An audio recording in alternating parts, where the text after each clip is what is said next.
Hello friends, study Bharat YouTube channel में मैं अमन वोहरा आपका हार्दिक स्वागत करता हूं। तो फ्रेंड्स, आज हम टॉपिक के ऊपर चर्चा करेंगे टाइप्स ऑफ रिसर्च। तो फ्रेंड्स, टाइप्स ऑफ रिसर्च ये रिसर्च एप्टीट्यूड का बहुत ही ज़्यादा महत्वपूर्ण पार्ट है। तो ये पेपर 1 का लेक्चर नंबर 3 है रिसर्च एप्टीट्यूड का। तो वीडियो अच्छा लगा है लाइक और शेयर करना मत भूलिए।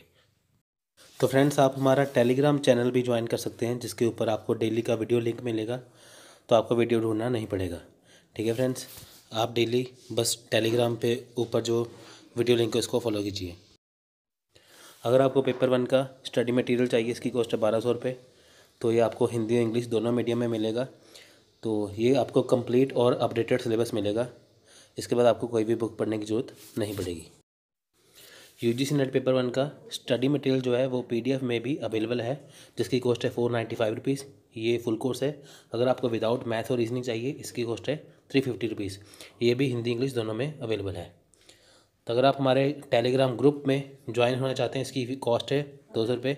तो फ्रेंड्स, इसमें आपको डेली लिंक तो देंगे, साथ में पीडीएफ देंगे। अगर आप टेलीग्राम चैनल ज्वाइन करोगे हमारा, तो वो बिल्कुल फ्री है। इसमें आपको पहला वीडियो लिंक मिलेगा। अगर आप टेलीग्राम ग्रुप में ज्वाइन होना चाहते हैं तो इसकी ज्वाइनिंग फ़ीस है 200। तो इसमें आपको वीडियो लिंक भी मिलेगा, साथ में उसका पीडीएफ भी मिलेगा। आपको अपनी सारी जानकारी अपना पूरा एड्रेस हमें इस नंबर के ऊपर सेंड करना है। ये हमारा व्हाट्सएप नंबर है। आप हमें ईमेल भी कर सकते हैं, तो आप हमें कॉन्टैक्ट भी कर सकते हैं।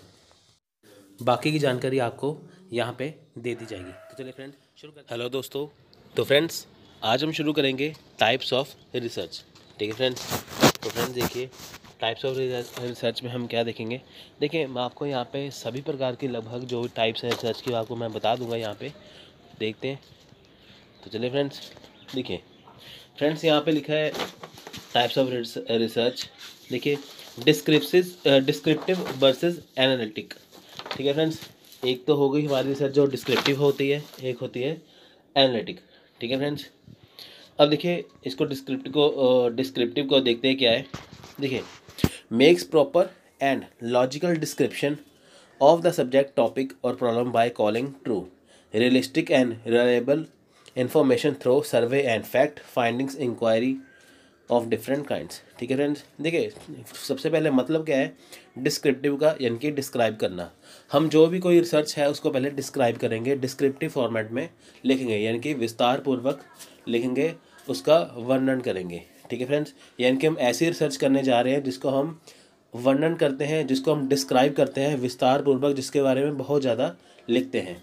ठीक है फ्रेंड्स, वो होती है डिस्क्रिप्टिव रिसर्च, यानी कि रिसर्च को व्यापक स्तर पर क्या करना है, उसको डिस्क्राइब करना। ठीक है फ्रेंड्स, इसमें देखिए कि नेक्स्ट है, it is called x post facto research. इसे एक्स पोस्ट फैक्टो रिसर्च भी कहा जाता है। आपसे सीधा क्वेश्चन पूछ सकते हैं कि बताइए एक्स पोस्ट फैक्टो को क्या कहा जाता है। ठीक है फ्रेंड्स, आप डिस्क्रिप्टिव रिसर्च भी लिख सकते हैं। अगर आपको क्वेश्चन उल्टा आ जाए कि डिस्क्रिप्टिव रिसर्च को और क्या कहा जाता है, तो आप इसे एक्स पोस्ट फैक्टो रिसर्च भी कह सकते हैं। इन descriptive research method researcher has not any control over the variable. Descriptive research में क्या होता है कि जो रिसर्चर होता है इसका वेरिएबल के ऊपर कोई भी कंट्रोल नहीं होता। फ्रेंड्स, वेरिएबल क्या होता है, जो चीज़ जो इसको हिंदी में चर कहते हैं, यानी कि ये हमेशा बदलते ही रहते हैं, इसलिए इसका उसके ऊपर कोई कंट्रोल नहीं रहता। Researcher gives report what has happen and what is happening. Researcher अपनी रिपोर्ट बनाता है कि क्या हुआ था, क्या हो रहा है। ठीक है फ्रेंड्स, यानी कि क्या हुआ है और क्या हो रहा है, इसके ऊपर रिपोर्ट। मान के चले कि जो रिसर्चर है वो शोध करता है, जो रिसर्चर है वो एक रिपोर्ट तैयार कर रहा है, तो वो देखेगा कि क्या हुआ है, यानी कि जो टॉपिक उसने लिया है वो देखेगा क्या हुआ है और क्या हो रहा है, ये कैसे काम कर रहा है। ठीक है, this method of research utilize survey comparative and correlation method. ठीक है फ्रेंड्स, ये मेथड क्या है, इसमें ये सर्वे है यानी कि सर्वेक्षण, कॉम्पैरेटिव है यानी कि तुलनात्मक, और कोरिलेशन यानी कि आपसी में सहसंबंध का उपयोग करती है, यानी कि अनुसंधान। यानी कि इसमें क्या है कि जो रिसर्च की जो विधि है ये तीनों पर निर्भर है, तीनों का उपयोग करती है। किसका उपयोग करती है, ये सर्वे का, कॉम्पैरेटिव का और कोरिलेशन मेथड का। यानी कि डिस्क्रिप्टिव रिसर्च जो है वो सर्वे, कॉम्पैरेटिव और कोरिलेशन मेथड से मिलकर बनता है, या इसमें इसका उपयोग किया जाता है फ्रेंड्स। ठीक है फ्रेंड्स, देखिए डिस्क्रिप्टिव रिसर्च उसे ही कहा जाता है जिसको हम डिस्क्राइब करें, जैसे हम प्रॉपर तरीके से, अच्छे तरीके से जिसको हम डिस्क्राइब करें, जिसमें जो हमारा सब्जेक्ट है उसके बारे में काफ़ी जो है वो अच्छी अच्छी बातें लिखी हों और काफ़ी जो व्यापक स्तर पर बातें लिखी हों, डिस्क्रिप्टिव रिसर्च। ठीक है फ्रेंड्स, कोई भी रिसर्च ऐसी होती है जिसके बारे में बहुत ज़्यादा दिया होता है, तो जिसके में बहुत जल्दी समझ में आता है, वो अच्छे से समझ में आता है, काफ़ी गहराई से समझ आता है, उसे बोलते हैं डिस्क्रिप्टिव रिसर्च। नेक्स्ट आ गया analytic research. Analytic facts of or information that which already available. This research depend on secondary database। ठीक है फ्रेंड्स, तो फ्रेंड्स ये है क्या, देखिए एनालिटिक रिसर्च क्या है, जिसे हम एनालाइज करते हैं। ठीक है फ्रेंड्स, देखिए जो डाटा पहले से ही उपलब्ध होता है उसके बारे में जानकारी होती है। हम मान के चलिए कि अगर कोई रिसर्चर किसी की चीज़ के ऊपर जो कोई रिसर्च कर रहा है, अब इसके ऊपर पहले से ही उसके बारे में जो डाटा रिसर्च हो चुकी है, उसके पास जो डाटा है, तो उसको इसमें इसको भी यानी कि सेकेंडरी डाटा को भी इसमें देखना पड़ता है। ठीक है फ्रेंड्स, तो यानी कि इसमें है क्या, एनालिसिस रिसर्च, एनालिटिक रिसर्च में है क्या कि जो डाटा पहले से ही उपलब्ध है उसके बारे में भी जानकारी देता है। आप ये देखिए कि अगर कोई हम किसी टॉपिक के ऊपर कोई रिसर्चर जो रिसर्च करता है, तो अगर वो न्यूज़पेपर की हेल्प ले रहा है या किसकी हेल्प ले रहा है, तो वो सेकेंडरी डाटा हो गया ना उसके पास, तो उससे भी जानकारी जो उपलब्ध होगी उसको भी वो एनालाइज करके देखेगा। ठीक है फ्रेंड्स, यानी कि सरकार की या गवर्नमेंट की कोई भी नीतियाँ अगर बनती हैं, तो रिसर्चर देखता है ना कि पहले आज से 60 साल पहले, 70 साल पहले या 50 साल पहले कौन सी नीतियाँ थी, आज कौन सी थी, तो सेकेंडरी डाटा हो गया ना, जहाँ से वो प्राप्त करेगा, वो लेगा, वो देखेगा एनालाइज करके कि आज तक यानी कि क्या हो चुका है। ठीक है, पहले कोई तरक्की नहीं थी, आजकल देखिए हर जगह पे ऑनलाइन सिस्टम हो रहा है, तो वो एनालिसिस हो गया ना ये पूरा करके। तो फ्रेंड्स नेक्स्ट आ गया अप्लाइड वर्सेस फंडामेंटल रिसर्च। अब अप्लाइड रिसर्च है क्या, देखिए रेफर्स एंड एक्शन रिसर्च। देखिए अप्लाइड रिसर्च जो है वो एक्शन रिसर्च का ही पार्ट है। ठीक है फ्रेंड्स, ये एक्शन रिसर्च को करता है। देखिए friends, applied research is that research which aim to finding solution और with certain conclusion for an immediate problem facing by society corporate sector. देखिए अप्लाइड रिसर्च का मतलब क्या होता है कि हम जब चीज़ों को अप्लाई करते हैं। ठीक है फ्रेंड्स, मान के चलिए कि अगर किसी सोसाइटी में किसी जगह पे कोई प्रॉब्लम है, अब उस प्रॉब्लम का सोल्यूशन ढूंढना है। ठीक है फ्रेंड्स, उस सोल्यूशन को ढूंढने के लिए क्या करना पड़ेगा, जो हम रिसर्च है, जो हम समस्या का हल ढूंढेंगे उसको अप्लाई करके देखेंगे। ठीक है फ्रेंड्स, ये मान के चलिए कि एक सोसाइटी है, एक जगह है जहाँ पे सारे बच्चे जो है अनपढ़ हैं, कोई पढ़ा लिखा, जहाँ बेरोजगारी है, तो मेन मोटिव क्या है कि पढ़ा लिखा नहीं है, गरीबी बहुत ज़्यादा है, उनको काम नहीं है, तो हम ये देखेंगे कि उनको कैसे काम दिया जाए जिससे उनकी गरीबी दूर हो, बेरोजगारी दूर हो, है ना। तो उसके ऊपर जो है रिसर्च करके देखेंगे कि किन किन फैक्ट की जो किन किन चीज़ों की ज़रूरत है, फिर उसको अप्लाई करके देखेंगे। अप्लाई करने से क्या होगा कि क्या उसमें सुधार हो पाएगा, तो अगर सुधार होगा तो प्रॉब्लम का सोल्यूशन मिल जाएगा। यानी कि अप्लाइड रिसर्च है क्या, तुरंत एक्शन लेना किसी चीज़ के ऊपर। ठीक है फ्रेंड्स, अप्लाइड रिसर्च का क्या मतलब होगा कि किसी चीज़ के ऊपर तुरंत एक्शन लेना। ठीक है फ्रेंड्स, वो होता है अप्लाइड रिसर्च, यानी कि अप्लाई करके देखना।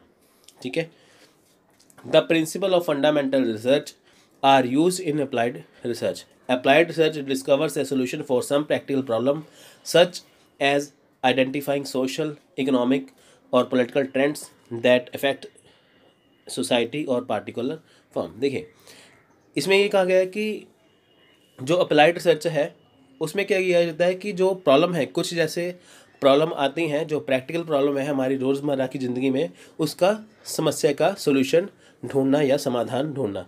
अब देखिए कि कई सोशल, इकोनॉमिक्स यानी कि कुछ सामाजिक, आर्थिक, पॉलिटिकल यानी कि राजनीतिक, ये कई तरह के जो प्रॉब्लम्स हैं ये सोसाइटी को हमेशा अफेक्ट करती रहती हैं, चाहे एक सोसाइटी हो चाहे फर्म हो, उसको हमेशा ही अफेक्ट करती हैं। ठीक है फ्रेंड्स, अब इनको दूर, इनकी जो समस्या, इनकी जो प्रॉब्लम आती हैं, इनको दूर कैसे किया जाए उसको अप्लाई करके देखना। अब हम कहें कि हमारी सोसाइटी में सभी एक समान हो, समानता हो, सभी, है ना, वो हो गया सोशल यानी कि सामाजिक समानता हो। फिर उसमें क्या हो गया कि इकोनॉमिक तौर पे ऊपर सभी को काम मिले, पॉलिटिकल तौर के ऊपर क्या होगा, सभी को ये अधिकार मिले। अब कहने के बाद तो ये हो गई कि हमने कह दिया, पर वो वाकई में कैसे समानता आएगी, कैसे इक्वालिटी आएगी इन जगह के ऊपर, चाहे सोशल, इकोनॉमिक्स और पॉलिटिकल को हमें उसके ऊपर अप्लाई करके देखना पड़ेगा। अब ये मानते हैं कि सभी को काम मिलना चाहिए, तो सभी को काम मिलना चाहिए, वाकई ही काम कैसे मिलेगा वो अप्लाई करके देखना पड़ेगा ना। तो ये बात होगी अप्लाइड रिसर्च की, मतलब कि ऐसा शोध या ऐसी रिसर्च जिसमें समाज की जितनी भी प्रॉब्लम है, एक सोसाइटी की जितनी प्रॉब्लम है, उसको दूर करने के लिए जो हम एक माहौल क्रिएट करते हैं, एक चीज़ें क्रिएट करते हैं, उसको अप्लाइड करके देखना, ताकि उनकी जो प्रॉब्लम का सोल्यूशन ढूंढा जाए, उसे कहते हैं अप्लाइड रिसर्च। अब नेक्स्ट आ गया है फंडामेंटल रिसर्च, जिसे हिंदी में मौलिक अनुसंधान भी कहा जाता है। ठीक है फ्रेंड्स, इसमें क्या देखिए, रेफर्स एज बेसिक और प्योर और थ्योरेटिकल रिसर्च। तो fundamental research is mainly concerned with simplification and with formulation theory.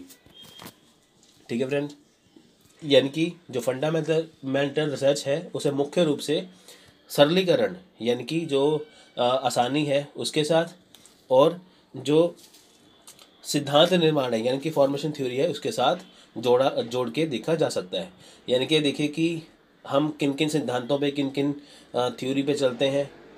ठीक है, तो कौन कौन सा हमें जो प्रॉब्लम सोल्यूशन के लिए कौन कौन सी चीज़ों को आसानी से अपनाना पड़ेगा, वो होती है फंडामेंटल। ठीक है फ्रेंड्स, इसमें क्या होगा कि this type of research is conduct for expanding the knowledge and formulated of new concept, theory और कंसेप्ट। इसमें क्या होगा कि नए सिद्धांत या नई थ्योरी और कंसेप्ट निकल के आएंगे। देखिए फ्रेंड्स, फंडामेंटल रिसर्च क्या है मैं आपको बता दूं, जिसे मौलिक भी कहा जाता है। इसमें है क्या, ये एक प्योर यानी कि एक शुद्ध जो है ये रिसर्च होती है। फंडामेंटल की मान के चलिए कि ये अगर कोई रिसर्चर किसी चीज़ के ऊपर नई रिसर्च करेगा, ठीक है, यानी कि मान के चलिए कोई वो पहले जैसे रिसर्च हो चुकी है वो किसी के ऊपर रिसर्च करके देखेगा। ठीक है, तो उसमें क्या होगा कि उससे जो नई थ्योरी, जो नया कंसेप्ट निकल के सामने आएगा, वो हो गया फंडामेंटल रिसर्च। ठीक है फ्रेंड्स, अब ये मानिए कि एक साइंटिस्ट है या एक डॉक्टर है, कुछ भी है, वो मान के चले कि मैं एक सोसाइटी को रोग मुक्त बनाना चाहता हूँ, सभी प्रकार के रोग जो है वो एक ही दवाई से, सभी प्रकार डिसीज़ एक ही दवाई से वो ख़त्म हो जाएंगे। अगर वो उसमें कामयाब होता है तो एक नई थ्योरी और कंसेप्ट निकल के आएगा। ठीक है, उसे बोलेंगे फंडामेंटल रिसर्च। नेक्स्ट है कॉन्सेप्चुअल वर्सेस एम्पिरिकल रिसर्च। देखिए फ्रेंड्स, इसमें क्या है, पहले बात करेंगे कॉन्सेप्चुअल रिसर्च की। Used generally used by philosopher and thinker to develop new concepts और to interpret them, example socialism. It is related develop to some abstract idea और थ्योरी। देखिए, कॉन्सेप्चुअल रिसर्च का मतलब होता है कॉन्सेप्ट। ठीक है फ्रेंड्स, ये तकरीबन फिलोसफर और थिंकर के द्वारा यूज़ किया जाता है। इससे क्या है, नए कॉन्सेप्ट निकल के सामने आते हैं। देखिए फ्रेंड्स, जैसे कॉन्सेप्चुअल रिसर्च क्या हो गया कि हम जैसे कोई रिसर्चर है, कोई थिंकर्स है, वो जैसे कोई नई चीज़, जैसे आप देखिए पॉलिटिकल सिस्टम में कोई सुधार चाहते हैं तो एक नई चीज़ निकल के सामने आती है। ठीक है, उसे बोलते हैं कॉन्सेप्चुअल रिसर्च, यानी कि एक ऐसी रिसर्च जिससे एक नया कॉन्सेप्ट सामने निकल के आए। ठीक है फ्रेंड्स, एक नया कॉन्सेप्ट निकल के सामने आ जाए। ठीक है फ्रेंड्स, उसे कहते हैं कॉन्सेप्चुअल रिसर्च। इससे क्या होगा, एक नया आइडिया भी मिलेगा, एक नई थ्योरी भी मिलेगी। देखिए नेक्स्ट आएगा empirical research, also called experimental और observational research. It trust on experience और observation along ignoring system and theory, coming up with conclusion. In this type of research, researchers collect data, facts, and set up experimental design to prove his hypothesis and give result by observation, approve, disapprove his said hypothesis. देखिए friends, empirical जो research है इसका क्या मतलब है, देखिए इसमें क्या होगा कि आप ये देखिए, इससे पहली बात तो एक्सपेरिमेंटल ऑब्जर्वेशन रिसर्च भी कहा जाता है, ये तो इसका पहला पॉइंट हो गया। ठीक है फ्रेंड्स, इसमें क्या होता है कि इसमें जो रिसर्चर होता है, ठीक है, उसे क्या करना होता है कि जो वो रिसर्च कर रहा है बस उसे उस रिसर्च को पूरा करना होता है और एक कंक्लूजन पर पहुंचना होता है। ठीक है फ्रेंड्स, इसमें उसका क्या होगा, इसमें उसका अनुभव होगा, यानी कि इसमें उसका एक्सपीरियंस काम आएगा। यानी कि एक रिसर्चर अगर रिसर्च कर रहा है, इसमें उसका जो अनुभव है, जो उसका एक्सपीरियंस है, तो वो उसके बहुत काम आएगा। ठीक है, उसको अपने अनुभव के ऊपर या अपने एक्सपीरियंस के ऊपर विश्वास करना पड़ेगा और उसी के साथ उसको रिसर्च को पूरा करके एक निष्कर्ष पर, एक कंक्लूजन पर पहुंचना होता है। ठीक है फ्रेंड्स। इसमें क्या होता है कि जो रिसर्चर है इसमें वो डाटा को, फैक्ट को इकट्ठा करते हैं। ठीक है फ्रेंड्स, डाटा को, फैक्ट को इकट्ठा करते हैं। जो उन्होंने अपनी हाइपोथेसिस यानी कि जो अपनी उसने परिकल्पना बना रखी है उसको सिद्ध करने के लिए, उसको पूरा करने के लिए वो उस डाटा को निर्धारित करते हैं। एम्पिरिकल सर्च का मतलब ये है कि मान लीजिए एक रिसर्चर है, एक रिसर्चर ने ठान लिया कि मैं इस चीज़ के ऊपर एक रिसर्च करने जा रहा हूँ। अब वो उसको एक्सपीरियंस भी है इस चीज़ में, वो एक्सपीरियंस से उस चीज़ को, डाटा को इकट्ठा कर रहा है, फैक्ट को इकट्ठा कर रहा है। अब उसने एक माइंड सेट किया हुआ है इसके ऊपर कि मैं इसको इस हिसाब से रिसर्च को करूँगा। ठीक है, अब क्या वो उसमें सफल हो पाएगा, क्या उसमें वो उसको क्या क्या सोल्यूशन को उसको प्रॉब्लम के सोल्यूशन मिल पाएंगे। तो जो वो अपने रिसर्च को ख़त्म करके एक एंड में पहुंचता है तो वो देखता है कि जो उसने सोचा था रिसर्च करने के लिए क्या वो उसको पूरा कर चुका है। अगर पूरा कर चुका है तो उसकी जो हाइपोथेसिस है वो सही हो जाएगी, अगर पूरा नहीं कर पाया तो उसकी हाइपोथेसिस गलत हो जाएगी। ठीक है फ्रेंड्स, यानी कि जो उसने सोचा था क्या उसका सोल्यूशन निकल आया है। तो अगर निकलता है तो उसको रिसर्च के एंड में पता चलता है, उसे कहते हैं एम्पिरिकल रिसर्च। नेक्स्ट है हिस्टोरिकल रिसर्च। देखिए, historical research is an analysis of event or past record and other information sources with a view and find origin and development of phenomena and discover to trend in past in order to understand present and future. The historical research applied to all field of study because it includes the origin, growth, personality. देखिए, historical research का क्या मतलब होता है कि एक ऐसे research जो हमें बीते हुए समय के बारे में बताते हैं। ठीक है फ्रेंड्स, आप ये मानिए कि जो आजकल चल रहा है, अब हम मान के देखें कि आजकल जो एजुकेशन है वो सारी ऑनलाइन हो चुकी है, तो हम ये मानेंगे कि पहले, आज से 50 साल पहले कैसी एजुकेशन थी, कई जगह पर कैसी एजुकेशन थी, है ना। तो हम ये मान के चलेंगे ना कि पहले कैसी थी, आज कैसी है, फ्यूचर में कैसी होने वाली है। अब फ्यूचर में देखो कि जैसे पहले ऑफलाइन एजुकेशन थी, पहले हार्ड वर्क था, अब बहुत ज़्यादा स्मार्ट वर्क होने लगा है ना। स्मार्ट वर्क क्या, हार्ड वर्क क्या होता था कि 10 किताबें, एक चैप्टर पढ़ना था, एक कंसेप्ट को पढ़ना था, 10 किताबें ली, उसमें से अच्छे अच्छे पढ़ के 3-4 दिन लगाए, एक कंसेप्ट को पूरा किया। स्मार्ट वर्क क्या है, आपको जो कुछ पढ़ना है आप यूट्यूब पे सर्च मारिए, आपको वही चीज़ आपको 10 मिनट में हो जाएगी। ठीक है फ्रेंड्स, तो आने वाले फ्यूचर में क्या होगा कि बहुत सारा जो काम है सारा ही तकरीबन ऑनलाइन में हो जाएगा, सारे पेपर तकरीबन जो है ऑनलाइन में हो जाएंगे। अब ये हो गया ना हिस्टोरिकल रिसर्च, यानी कि पहले कैसा था, आज कैसा है और आगे जाके कैसा होगा, वो होती है हिस्टोरिकल रिसर्च। ठीक है फ्रेंड्स, यानी कि जो हमें बीते हुए समय के बारे में बताता है। नेक्स्ट आ गया एक्सप्लोरेटरी रिसर्च। देखिए, exploratory research is a type of research conduct for problem that has not been clearly defined. देखिए, एक्सप्लोरेटरी रिसर्च क्या मतलब क्या होता है कि हम चीज़ को एक्सप्लोर कर रहे हैं। इसमें क्या होता है कि हमें जो प्रॉब्लम है पर हमें वो अभी तक पूरी तरह से पता नहीं है। ठीक है फ्रेंड्स, यानी कि ये कैसा है, ये कैसा रिसर्च है जिसमें अभी हमें अपनी प्रॉब्लम को सही से क्लियर नहीं है कि प्रॉब्लम है क्या। ठीक है, कोई रिसर्च करने जा रहे हैं पर उसमें पता नहीं है कि कौन सी प्रॉब्लम है, वो स्पष्ट नहीं हो पाती। It helps only research design, data collection method and selection of subject. It is not useful for decision making. देखिए, अगर किसी रिसर्च में कोई प्रॉब्लम का पता ही नहीं है कि प्रॉब्लम है क्या, तो वो डिसीजन मेकिंग नहीं कर सकती। ये किसके काम आती है, ये काम आती है रिसर्च डिज़ाइन के, डाटा कलेक्शन मेथड के और सब्जेक्ट को चुनने में। ठीक है फ्रेंड्स, एक्सप्लोरेटरी रिसर्च कौन सी रिसर्च है जिसमें ये पता नहीं चलता कि एक्चुअली प्रॉब्लम है क्या। ठीक है, तो बस होती है एक्सप्लोरेटरी रिसर्च, बस उसको हम एक्सप्लोर कर रहे हैं पर हमें प्रॉब्लम का क्लियरली पता नहीं चल रहा।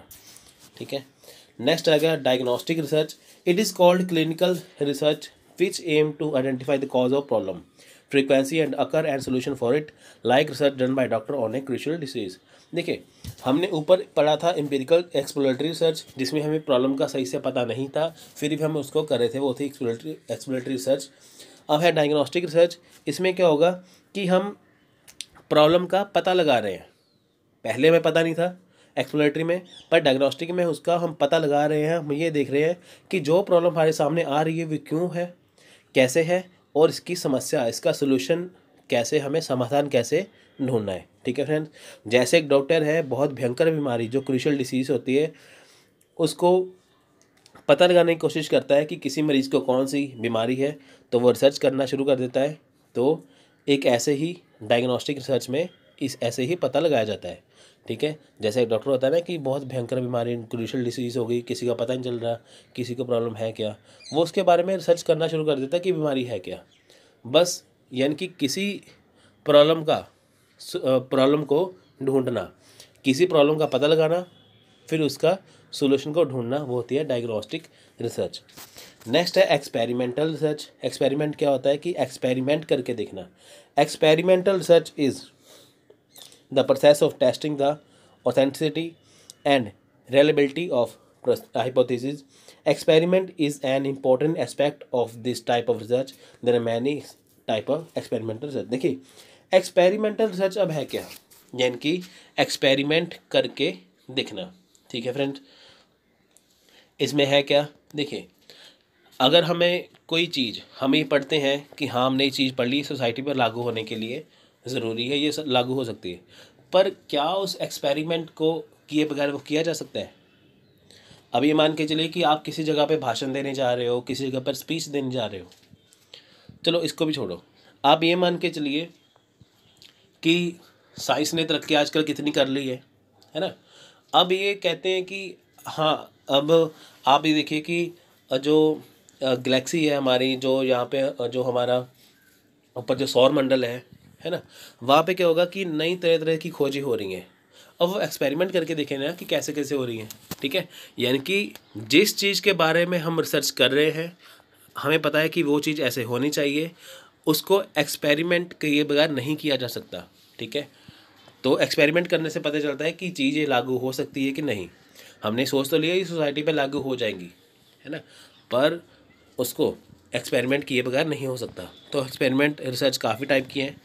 देखिए प्री एक्सपेरिमेंटल, इसमें क्या है कि this type experimental does not make any use of randomization procedure to control extraneous variable. ठीक है फ्रेंड्स, इसमें क्या होता है कि इसमें किसी भी प्रकार का प्री एक्सपेरिमेंटल में क्या होता है, इसमें किसी भी प्रकार का रैंडमाइजेशन क्या, रैंडम क्या मतलब है कि कोई चीज़ हम वैसे ही बिना सोचे समझे ऐसे ही उठा ले, या बिना सोचे समझे ही ऐसे सोच ले। यानी कि क्या होता है कि इसमें कोई भी जो चीज़ है तो उसे हम रैंडमाइजेशन नहीं करते। ठीक है फ्रेंड्स, इसमें क्या होता है, केस स्टडी डिज़ाइन होती है, one group pre test, post test design, static group comparison design, इसमें ये होता है। ठीक है फ्रेंड्स, यानी कि जो चीज़ हम एकदम उसको रैंडम तरीके से नहीं कर सकते। ठीक है फ्रेंड्स, रैंडम का मतलब होता है कि हाँ आपने बुक उठाई, आपने पहले लेसन पढ़ लिया, फिर 10वां पढ़ लिया, फिर 15वां पढ़ लिया, फिर दूसरा पढ़ लिया, वो होता है रैंडमाइजेशन। ठीक है, यानी कि इसमें ऐसा कुछ नहीं होता। ठीक है, इसमें क्या होता है, केस स्टडी, वन ग्रुप होता है, और साथ में स्टैटिक ग्रुप कंपैरिजन डिज़ाइन होता है, क्रॉस सेक्शन चेक होता है पूरा, यानी कि ये स्टेप बाय स्टेप चलता है प्री एक्सपेरिमेंटल। क्वासी एक्सपेरिमेंट क्या है, देखिए research can control variable but lack of randomization when measurement is taken. इसमें क्या होता है कि जो रिसर्च है वो वेरिएबल को कंट्रोल तो कर लेते हैं, पर जो रैंडमाइजेशन है उसकी कमी होती है। कब कमी होती है, जब चीज़ों का मेजरमेंट लेना पड़ता है। यानी कि इसके ऊपर जो हम वेरिएबल को कंट्रोल तो कर लेते हैं, पर जो चीज़ों को हम जब मेजरमेंट करते हैं, चीज़ों को मापते हैं, उसमें जो रैंडमाइजेशन है उसको उसकी कमी हो जाती है। ठीक है फ्रेंड्स, देखिए इसमें क्या होगा, time series design, equivalent time sample design. Time series design में होता है ना कि हमने कोई रिसर्च करने जा रहे हैं, हम कितने देर में करें उसको, तो टाइम सेट हो जाता है उसमें। ठीक है, equivalent time sample design, counter balance design, और मल्टीपल टाइम सीरीज डिज़ाइन। ठीक है फ्रेंड्स, यानी कि जो हमने चीज़ पढ़ी है वो कितने समय में, जो चीज़ तैयार की कितने समय में तैयार की है। ठीक है, तो कई बार क्या होता है, काउंटर बैलेंस डिज़ाइन का होता है अंतर संतुलित डिज़ाइन। ठीक है फ्रेंड्स, इसमें क्या है काउंटर बैलेंस डिज़ाइन में कि कुछ डिज़ाइन आप देखिए कि जैसे रिसर्च में कोई चीज़ जैसे करनी होती वैसे हो नहीं पाती, वो क्या होता है कि चीज़ें छुप जाती हैं कई। तो मल्टीपल टाइम सीरीज डिज़ाइन क्या होता है कि हमें जो चीज़ें कई करनी थी हमें वो उसमें काफ़ी समय लग रहा है, हर एक छोटी छोटी चीज़ करने में बहुत समय लग रहा है, तो हर एक चीज़ को इकट्ठा करने में या करने में बहुत समय लग रहा है, वो कहता है मल्टीपल टाइम सीरीज डिज़ाइन। अब देखिए, in longitudinal researcher conduct several observation of same subject several a period of time. The benefit of a longitudinal study is that a researcher able to detect development or changes. This study is observational basis. It means that not interfering with subject or survey respond. अब देखिए friends, यहाँ पे क्या होता है कि आप ये देखिए लॉन्गिट्यूडनल स्टडी, ठीक है। लॉन्गिट्यूडनल स्टडी क्या होती है, जिसमें हम एक ही विषय के कई रूप देखते हैं। यानी कि हम एक ही समय में एक विषय को हमने पकड़ा हुआ है, हम उसके ऊपर रिसर्च कर रहे हैं, पर उसके हम कई लेयर्स को देख रहे हैं अच्छे तरीके से, उसे बोलते हैं लॉन्गिट्यूडनल रिसर्च, लॉन्गिट्यूडनल स्टडी। ठीक है फ्रेंड्स, इसमें ये फ़ायदा होता है कि देखिए इसमें फ़ायदा क्या सबसे बड़ा है, इसमें ये फ़ायदा होता है कि जो चीज़ें हम जो जिस चीज़ के ऊपर हम रिसर्च कर रहे हैं, अगर उसमें कुछ चेंजेस होता है तो हमें वो पता चलता रहता है। लॉन्गिट्यूडनल स्टडी वो स्टडी है जिसमें हम किसी चीज़ के ऊपर, एक सब्जेक्ट के ऊपर में कोई भी अगर सर्च कर रहे हैं, अगर उसमें कोई चेंजेस हो जाए तो हमें वो पता चलता रहता है। ठीक है फ्रेंड्स, तो ये कई प्रकार के हैं। देखिए पहला होता है पैनल स्टडी। अब पैनल स्टडी में क्या होता है कि अब देखिए same sample of respondent at different point of time, यानी कि एक ही चीज़ को पकड़ा हुआ है पर वो अलग अलग समय में उसको देख रहे हैं। यानी कि चीज़ तो एक ही है पर उसको अलग अलग समय में देखा जा सकता है, देख रहे हैं, वो होती है पैनल स्टडी। पैनल स्टडी में होता है ना कि जैसे इकट्ठे 10-15 जाने बैठ के उसको देखते हैं, यानी कि चीज़ तो एक ही है पर उसको अलग अलग समय में देखा जा रहा है। कोहर्ट क्या होता है, देखिए researcher identify some category of people who share a common characteristics और experience within different point of time. देखिए इसमें क्या है कि जो रिसर्चर है, ठीक है, वो ऐसे लोगों की पहचान करती हैं जो अलग अलग समय के अंदर भी, जिनमें एक सा अनुभव या एक सा विशेषताएं होती है। देखिए इसमें क्या है कि जैसे रिसर्चर ये देखे कि लोगों में क्या है कि एक ही विशेषताएं हैं, यानी कि लोगों में सभी में एक्सपीरियंस है। यानी कि कुछ लोग बहुत सारे इंटेलिजेंट है, सब एक तरफ कर दिए, ठीक है, कुछ लोग बहुत ज़्यादा ख़राब है, वो एक तरफ कर दिए। अब वो समय के हिसाब से ऐसे देखते हैं। ठीक है फ्रेंड्स, आप ये देखते हैं ना कि एक रिसर्चर ये फाइंड करेगा कि ये देखिए कि अलग अलग समय में, यानी कि जो भी लोग हुए हैं उनमें एक ही कॉमन बात थी, वो इतने महान थे, है ना। तो वो होता है कोहर्ट। नेक्स्ट है ट्रेंड स्टडी। ट्रेंड स्टडी में क्या है, different group people at different point in time, same population. इसमें क्या है, एक ही समय में अलग अलग समूह के लोग अलग अलग बिंदुओं पर विचार करते हैं। देखिए डिफरेंट ग्रुप हो गया ना पीपल का, वो क्या करते हैं कि अलग अलग लोग हैं अलग अलग समय के ऊपर, एक ही पॉपुलेशन का मतलब होता है सब्जेक्ट। ठीक है फ्रेंड्स, जो आपके पास डाटा है, यानी कि डाटा एक है, समय भी अलग अलग, लोग भी अलग अलग है, उसके ऊपर जो है वो रिसर्च करते हैं, वो होता है ट्रेंड स्टडी। ट्रेंड स्टडी में आप ये मान के चलिए कि जैसे मान के चलिए कि यूजीसी नेट की स्टडी है ना, तो ये देखो कितने लोग पढ़ा रहे हैं यूट्यूब के ऊपर भी, हमारा चैनल भी, कई और भी है, स्टडी तो एक ही है पर वो डिफरेंट लोग पढ़ा रहे हैं और डिफरेंट टाइम पर पढ़ा रहे हैं, तो वो हो गया ट्रेंड स्टडी। तो नेक्स्ट आ गया हमारा क्वांटिटेटिव रिसर्च। देखिए क्वांटिटेटिव रिसर्च क्या है, quantitative data is any data that is in numerical form such as statics, percentage etcetera. Quantitative research is widely use in psychology, economic, demography, sociology, marketing. ठीक है friends, इसमें देखिए community health and development, human development, gender and political science. देखिए friends इसमें क्या है, देखिए सबसे पहले बात आती है कि क्वांटिटेटिव रिसर्च, क्वांट का मतलब होता है संख्यात्मक, क्वांट का मतलब होता है संख्यात्मक। ठीक है फ्रेंड्स, ये कौन सी रिसर्च है जिसमें स्टैटिक्स को, यानी कि जिसमें संख्या को या जिसमें क्वांट को देखा जा सकता है। ठीक है फ्रेंड्स, जिसमें हम चीज़ों को परसेंटेज में डिवाइड करते हैं, नंबर्स में डिवाइड करते हैं, तो उसे बोलते हैं क्वांटिटेटिव रिसर्च। ठीक है फ्रेंड्स, यानी कि एक ऐसी रिसर्च है जिसको एक हम गिन कर देख सकते हैं, जिसमें नंबर वगैरह होते हैं। ठीक है फ्रेंड्स, ये कहाँ पे ज़्यादातर यूज़ होता है, ये साइकोलॉजी में, इकोनॉमिक्स में, डेमोग्राफी में, सोशल में, मार्केटिंग में। ठीक है, तो जिसमें हेल्थ हो गया, हेल्थ और ह्यूमन डेवलपमेंट हो गया, इसमें ये यूज़ होता है ना इकॉनमी में, यहाँ पे इतने करोड़ लगे, वहाँ पे इतना घाटा हो गया, वो नंबर में होता है ना, वो उसे बोलते हैं क्वांटिटेटिव रिसर्च। नेक्स्ट आ गया क्वालिटेटिव रिसर्च। देखिए इसमें क्या आएगा कि qualitative research on the other hand inquiry deeply into specific experience with the intention of describing and exploring meaning through text, narrative and visual based data.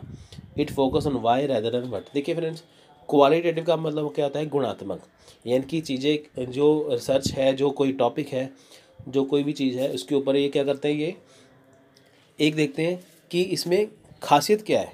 ठीक है friends, अगर कोई चीज़ पेश की जा रही है उसमें खासियत क्या है, तो जो रिसर्च की जा रही है वो कैसे दूसरे से अलग है, ठीक है, उसे बोलते हैं क्वालिटेटिव रिसर्च। ये ज़्यादा फोकस किसके ऊपर करते हैं? वाई पे, यानी कि चीज़ें क्यों ऐसी हैं, ना कि क्या है।